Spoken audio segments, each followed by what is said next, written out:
Hi fellow logicians, welcome to the Logical Christ channel where we evaluate logical argument that would help us apply logic to arguments presented. Now, here's the logical argument we will evaluate. Premise 1, Muslims claim that there is only one Quran. Premise 2, there are more than one Quran versions. Conclusion, therefore, the claim of one Quran is not true. Sit back and relax. We will be back after this short intro.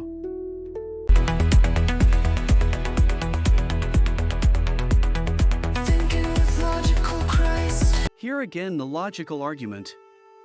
Premise 1, Muslims claim that there is only one Quran. Premise 2, there are more than one Quran versions.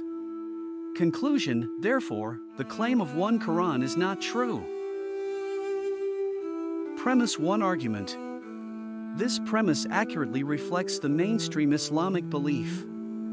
Muslims believe that the Quran, as it exists today, is the exact, unaltered word of God revealed to Prophet Muhammad.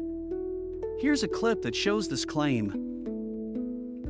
And the Quran, there's only one Quran. There are no various versions or whatnot. It's one standard copy of the Quran across the Muslim world. And really, there's not been any variant versions of the Quran. The Quran is the Quran for all sects and schisms and groups of Islam. And we also, all Muslims take pride in the fact there is but one Quran. There's no variants of them. Now for premise 2 argument. Muslims asserted that because of multiple readings and variations in early Quranic manuscripts resulted to versions of Quran nowadays. Here's Dr. Shabar Ali acknowledges the variations of the Quran. Many Muslims just simply have the simplistic idea that there has only been one version of the Quran throughout history, and that's the version that we're holding now. And when we read our history, we see in fact that there were variations, multiple readings that were sanctioned, the multiple readings that are sanctioned in our tradition, and they do not know how to come to grips with that. It's a large subject. It takes a whole book to describe this in detail. Here are a few examples of Quran verses taken from different versions, resulting to different meanings. In Quran 3:146, fought versus was killed ish.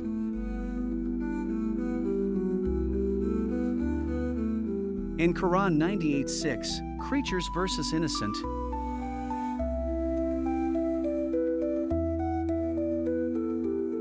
In Quran 57:24, a word is missing. In Quran 66:12, book versus books.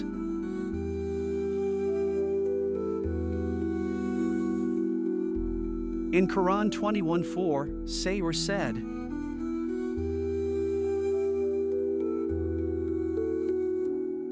In Quran 28:48, the magic versus magicians.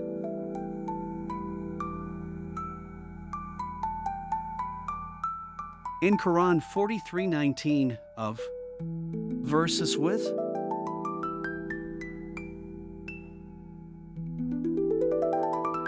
In Quran 33:68, great versus many.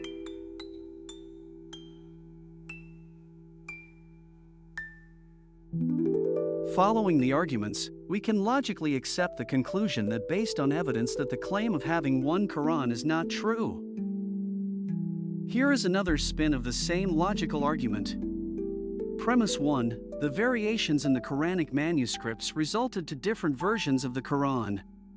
Premise 2, there are multiple versions of the Quran in the world today. Conclusion, therefore, there are more than one Quran. Here's a clip of a conversation that shows that most Muslims are not aware of the matter. The one thing about Islam is the Quran is the same. So if you're telling me No, this it's is not. from Come the on, Quran, no, it's not. Buddy, you know that's not. it is. There's Do only you know what one Quran. the ahruf are? The 7 ahruf of the Quran?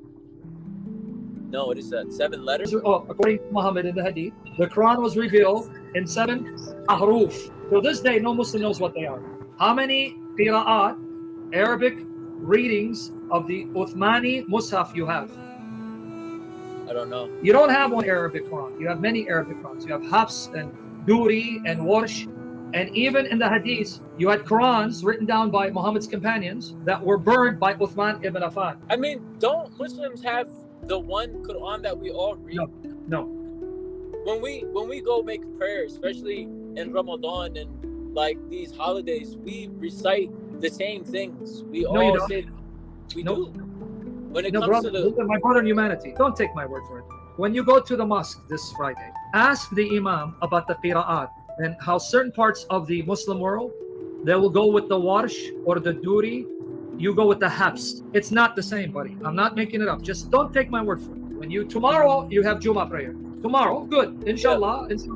Go to Jummah prayer and say, Ya Sheikh, can you tell me about the ahruf and the qira'at?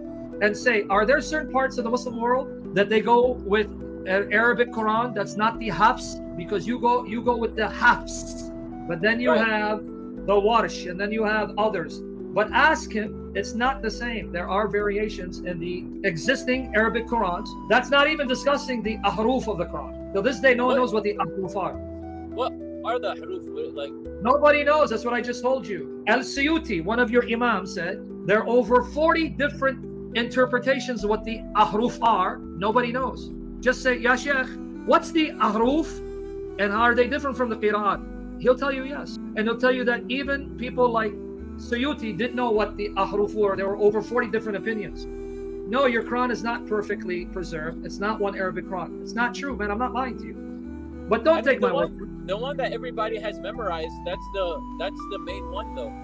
No, they don't. Not everyone has memorized the Hafs Quran. You have memorized the Hafs. There are some who have different. There are many of them. The ones that come to my mind right now would be the Duri Quran, the Hafs Quran, the Warsh Quran, and they have variations. It's not the same. Yeah, but I mean, we all pray. Like we all know the Fatiha. That's all gonna be like every Muslim knows. Even in the Fatiha, you have two readings. There are three, but the two most common one is he the master of the Day of Judgment? Is he the owner of the Day of Judgment or the king of the Day of Judgment? In the Arabic qira'at, what's the difference? The master is the owner, and the owner is the king. But then there's a reading that says he's the king of the Day of Judgment. Not every owner is a king. The king is the owner. The king is the owner of everything in the village. Well, you're not listening to me. You can be an owner without being a king. I own my car, but I'm not a king. That's true. That's true. But so you have Arabic Qurans. One says king, one says owner. Which one is it? The king owns the whole village. So. But if the reading is owner, then it's not king. And if you're an owner, that doesn't make you a king. That's what I'm getting at. Yeah, but if he says master, then I don't know. You can be a master without being a king. I'm the master of my cat, but I'm not the king of my cat. Yeah, that's true. But if I'm the king, that automatically makes me the master. My brother in humanity, you're killing me. If you go with the reading king of the Day of Judgment, yes. But there are Arabic readings that say owner. So if I go with the owner of the Day of Judgment, then an owner is not a king. You keep focusing on the reading that says king. Yes, I see what you're saying. But like at the end of the day, whether it's king or owner, it's the same thing. Like whoever. No, it isn't. How many Qurans are there with Allah? How many what? How many Qurans does Allah have? How many Qurans does Allah have? Yeah, because you're saying it's the same thing. No, it says owner or it says king. I mean, I don't think Allah has any Qurans. Honestly, I think Allah. So where did these qira'at come from? They came from somebody. Okay, so then you're saying the Muslims made it up. All right. Well, not necessarily. Well, yeah, honestly, if some are different than others, somebody had to have made it up. But there's one that's true. Like I said before, I was saying before. See what you just said? I want everyone to hear what you just said. You just admit that your Quran, there are some fake Qurans out there that people made up. But I thought you said there's one Quran.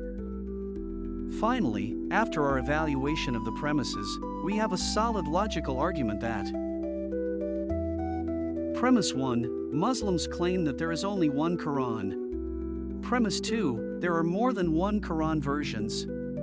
Conclusion, therefore, the claim of one Quran is not true. What do you think, my fellow logicians? Comment down below.